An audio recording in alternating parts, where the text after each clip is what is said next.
Thanks to Odyssey Interactive, I was able to get my hands on their upcoming game Omega Strikers during their reveal event this week, so in this video I'll be showcasing some gameplay and giving my thoughts on it.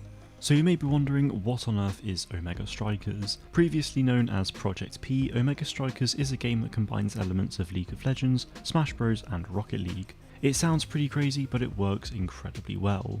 So far there are 10 playable characters to choose from in this action-packed 3 vs 3 football game, with 5 more on the way within the next couple of months.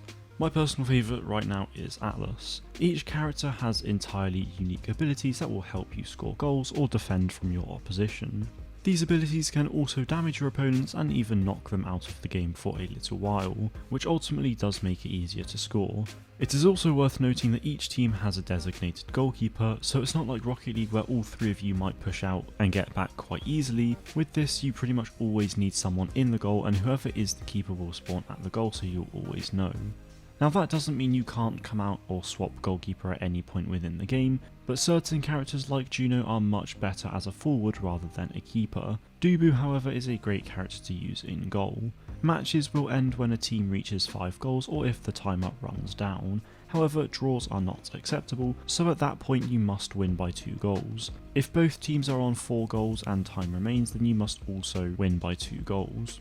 As for what I think about it, well, so far I'm absolutely loving it. I'm making this video on the Wednesday, so the day after the first play session, where I played with Torbis and George for about 4 hours or so, and that consisted of about 35 or so games. In that time I went through some challenges, trialled a number of the characters out and started to climb through the ranks a bit, reaching a highest rank of 57th in the world at one point, which was pretty awesome. Though in fairness that was only out of a couple hundred people I believe, but it is still cool. So the positives so far are that the art style is really fun, the character designs are great, the customization seems really solid, especially with the emotes and emojis that you can use in game. The gameplay itself is super smooth and basic, but it also has a lot of depth if you want to go super serious into it, and you don't need a beast of a machine to run the game, which is awesome. As for some negatives, some abilities like Luna's big rocket blast deals too much damage, and the radius is far too big. Hitboxes are also a bit broken at the moment for quite a lot of things, but so far that's all I can really think of. The important thing is that these issues aren't game breaking and can be tweaked by the developers relatively easily, so hopefully by the launch of the game it won't have the same problems. Anyway guys, these are just my first impressions for Omega Strikers. Overall it's a great game and I cannot wait to see more from it, and thank you once again to Odyssey Interactive for inviting me to the event. If you'd like to see me make more content on Omega Strikers, then please feel free to let me know in the comments below. Thank you all very much for watching though guys, and I'll see you in the next video. Yep, that's it. What Let's a go. pleasant timeline. Another quadrant. And we're on bronze as well.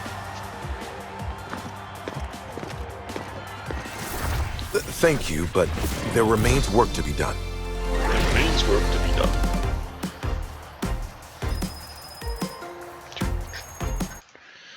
Nice.